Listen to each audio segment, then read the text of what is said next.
Allez, on est arrivé à changer dans l'atelier d'Hélène Lajoigny. Bonjour Hélène. Bonjour Julien. Merci de nous recevoir ici. Depuis combien de temps vous êtes installée? J'étais pas venue, c'est pour ça.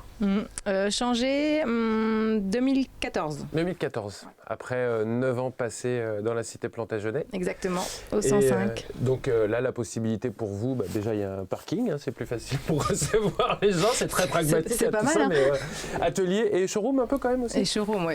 Juste là à côté, on a le showroom avec toutes les robes pour faire les essayages. Bon, spécialisation Hélène dans les robes de mariée sur mesure. Vous nous expliquez un petit peu votre parcours? Mon parcours depuis l'école? Ouais, c'est ça. Alors depuis l'école, je suis partie dans les arts, donc bac art appliqué. Après BTS stylisme de mode. Ça ne s'appelle plus comme ça, maintenant ça s'appelle design de mode. Et puis DMA, costume de scène, parce que j'étais très attirée par la scène. Et donc le costume et tout ce qui va autour du spectacle. Et donc de l'identité du personnage, tout ça. Et puis, après quelques années d'intermittence, pour le théâtre, notamment au Châtelet, ou pour des courts-métrages, surtout sur Paris, je suis revenue au Mans, ma ville natale, et j'ai rencontré Nelly Bichet, qu'on connaît bien en Sarthe, hein, qui a été longtemps aussi dans la cité Plantagenet, et qui faisait des chapeaux, qui en fait toujours. C'est la marraine d'un peu toutes les créatrices. Nelly, oui. On est allé chez Marie Janvier, elle nous a parlé de Nelly. Oui, mais c'est une générosité sans nom, et puis surtout une transmission de passion en fait. Et donc il m'a invitée à venir près d'elle, donc j'ai pris un atelier boutique dans le Vieux-Mans, dans la cité Plantagenet au 105 pendant 9 ans. Et là, la première mariée, parce que la mariée finalement c'est on va dire le costume d'un jour, hein, c'est une personnalité, une identité à mettre en valeur pour une journée, qu'elle soit bien, qu'elle soit confortable, mais aussi qu'on retrouve toute son énergie, voilà. Et puis pouvoir aussi utiliser des matériaux qu'on n'utilise pas au quotidien.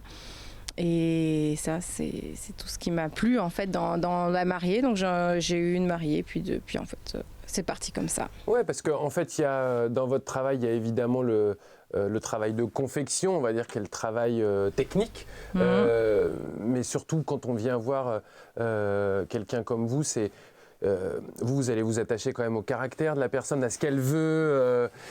Parce qu'en fait, une robe de mariée, on aimerait tout ce que ce soit. Enfin, on se dit, je veux une belle robe. Bah oui, mais une belle robe qui nous corresponde, comment, pourquoi, c'est tout ça votre travail? C'est vrai moi je suis vraiment plus dans un travail de recherche, comme tu dis, de la personnalité, de ce que va vraiment dégager cette personne. On n'est pas dans un déguisement. Et c'est vrai que c'est pour ça que j'emploie plus le terme de costume de scène, mais c'est un costume pour mettre en valeur. Et avec la mariée, moi, quand elle vient, mon souhait le plus cher, c'est de lui créer quelque chose qui lui colle à la peau. Et donc avec elle, on va vraiment chercher les bonnes matières, les bonnes couleurs. Les petits détails aussi, j'imagine. Les petits détails. Donc elle vient chercher plus le conseil et la mise en avant en fait. C'est pas un achat. C'est pas un achat comme on fait tous les jours pour un vêtement. C'est vraiment autre. C'est une autre démarche. Mais même d'aller dans le sur-mesure, c'est une autre démarche bien sûr. Il y a aussi une démarche chez vous, Hélène, c'est de proposer peut-être des robes ou en tout cas des vêtements qui peuvent se réutiliser, quand bien même on se marie qu'une fois, a priori. Disons que c'est un vêtement qui a une forte symbolique pour beaucoup. Et je te trouvais ça dommage. Alors ça, c'était j'étais encore dans le Vieux-Mans à l'époque quand j'ai créé un peu c'est combinable. Enfin, le fait de combiner plusieurs pièces et de les réutiliser par la suite. Et c'est vrai que ayant cette symbolique, la robe.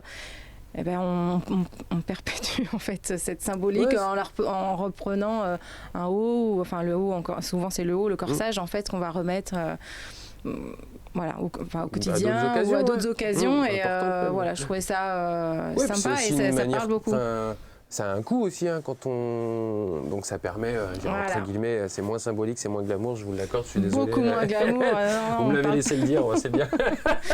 Je vois encore beaucoup de blanc, Hélène, dans le mariage, on n'arrive pas à s'en affranchir, même si on voit quelques photos de mariage de plus en plus avec des couleurs bleues ou rouges chez les mariés. En fait, la couleur, elle était vraiment là il y a une bonne dizaine d'années. Elle était là, elle était voulue, elle était souhaitée. On est reparti dans du blanc, dans de la dentelle, dans l'ancien, on va dire. Et là, on repart dans du pastel, et donc plutôt dans les broderies, en fait, des touches de couleur, mais qui restent quand même soft. Et puis après, j'ai toujours envie de dire, c'est vraiment la mariée et ce qu'elle a envie. Moi, si j'ai une mariée qui vient, qui veut être tout en bleu, elle sera tout en bleu et ça sera. On peut faire un camailleux de bleu et ça sera magnifique. Il n'y a pas de. Il n'y a pas de règle en fait, il y a des tendances, c'est comme ça, hein. On vit dans un monde de tendances, que ce soit pour le vêtement, pour la mariée, pour la déco, pour tout, pour la musique, exactement, et bien on vit avec, on fait avec, mais on a quand même chacun une personnalité et l'idée c'est d'ouvrir la porte aussi à ces personnes qui veulent sortir des sentiers battus, sortir des tendances. Comment on fait, Hélène, concrètement, quand on souhaite avoir une robe créée par Hélène Lajoigny? C'est quoi les grandes étapes, on va dire? On prend contact avec moi. Oui, ça j'imagine. Non mais je veux dire, il faut venir ici et c'est souvent le fait de venir. Ouais, il y a quoi, non, il y a un premier contact. Il y a un premier contact par mail. Souvent, on m'écrit et puis moi j'explique un peu le déroulé qui se passe ainsi. Premier rendez-vous. En fait, pour moi c'est la première rencontre. Hein, donc c'est la rencontre avec la mariée, voir si déjà le feeling passe et tout. Et j'ai des robes, j'ai pas mal de prototypes en fait, moi que j'appelle prototypes, c'est des robes finies mais qui permettent de voir déjà la silhouette en fait si ça correspond voilà, telle et telle robe, plus ou moins moulant, ample. Et puis on fait des essais. J'ai aussi toutes les robes avec les différents types de matières, si on a envie des dentelles, pas de dentelle, du mou ou des tissus plus qui se tiennent plus. On fait des essais, on voit si c'est plutôt une manche courte, une manche longue. On parle en fait, et puis on parle aussi justement de la personnalité. Ce jour-là, comment elle veut être en fait? Est-ce qu'elle veut tenir sa robe toute la journée ou être libre?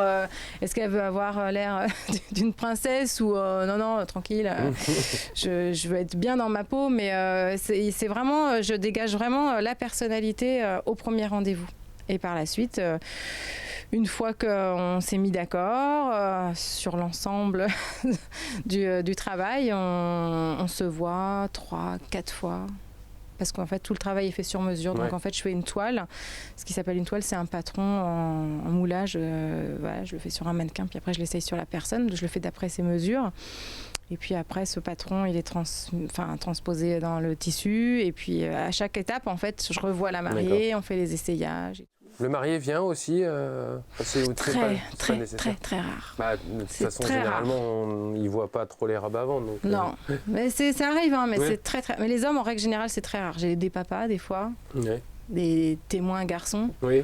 C'est très rare, c'est dommage. Oui, c'est dommage. Vous faites pas d'hommes, vous faites que les hommes. Non, j'ai pas de formation tailleur. Donc moi j'ai une formation plutôt floue ou corsetterie, mais c'est vrai que l'homme, en fait, c'est une formation, c'est une formation qu'on appelle tailleur. Je pourrais très bien en faire du costume, j'ai quand même la technique, mais non, c'est vrai que je suis pas allée dans ce sens. On parlait des tendances et elles sont comment actuellement? Elles sont covidiennes. Elles sont confinées, les tendances. Non, mais sinon, là, sur l'année dernière, l'année d'avant, on était quoi? Sur de la robe longue, sur de la robe plutôt courte, on était sur toujours, de la dentelle, le bohème, il tient bon, il tient bon depuis quelques années maintenant, mais on commence quand même à un petit peu s'échapper. Et aller vers des choses un peu plus qui se tiennent, des choses un peu plus qui se tiennent, plus raides en fait, un peu moins fluides, et puis un peu moins de dentelle, un peu plus par touche. Voilà. Ok. Et parlons un peu des costumes de scène aussi, est-ce que c'est un peu le retour à vos premiers amours, vous l'avez dit, oui, vous l'avez remis sur votre site internet? Oui, je l'ai remis, j'ai refait tout mon site. Qu'est-ce qui vous plaît tant dans le costume de scène? C'est toute la magie que ça apporte aux spectateurs en fait. Il y a vraiment... là en fait dans La Mariée, on a une mariée qui va dans son monde à elle de magie et qui peut faire rêver aussi les invités, mais on est dans une histoire vraie et tout ça. Le costume de scène, c'est vraiment... on participe à une histoire. Ouais, voilà, on a une histoire, on fait rêver ou pas. Enfin, on embarque en tout cas le spectateur et ça me plaît énormément. Et puis d'avoir habillé des personnages, de retranscrire leur identité par un costume, par une couleur. Cette recherche en fait et tout ce travail d'équipe aussi me manque un petit peu. Et c'est pour ça que je voudrais un petit peu retourner. Bon, ça va revenir. Ouais. En fait, je voudrais étoffer. J'ai commencé costumière de scène. Je suis allée dans La Mariée. Et c'est vrai que là, je vois qu'il faut que je retrouve un équilibre entre les deux. Bon, on espère que ça va revenir vite. Merci beaucoup. Ça va revenir. Merci Alain de nous avoir m'inquiète reçus pas. ici. À bientôt. Merci à vous. À bientôt.